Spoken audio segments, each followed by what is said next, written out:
सावध रहा. पिंपळनेरच्या साईबाबा कॉलनीत अज्ञात व्यक्तीकडून रेकी.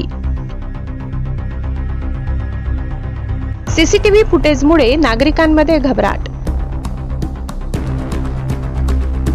पिंपळनेर शहरातील साईबाबा कॉलनी परिसरात एका अज्ञात व्यक्तीने भर दिवसा संशयास्पदरित्या रेकी केल्याचा धक्कादायक प्रकार समोर आलाय.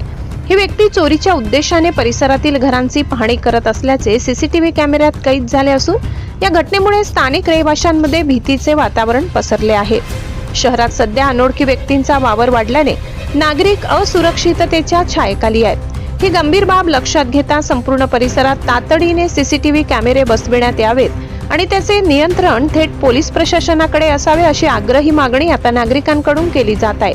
भविष्यात कोणतीही मोठी घटना घडण्यापूर्वीच प्रशासनाने या संशयास्पद हालचालींची दखल घेऊन गस्त वाढविणे गरजेचे आहे. दरम्यान कॉलनी परिसरात कोणतीही अनोळखी किंवा संशयास्पद व्यक्ती दिसल्यास नागरिकांनी तात्काळ पोलीस प्रशासनाला कळवावे असे आवाहन करण्यात आले आहे. वाढत्या धोक्यामुळे प्रशासकीय स्तरावर ठोस पावले उचलून गुन्हेगारी वृत्तीला वेळेतच लगाम घालणे आता अनिवार्य झाले आहे. Bureau report, Pimpalner. सहसंपादक अनिल बोराडे.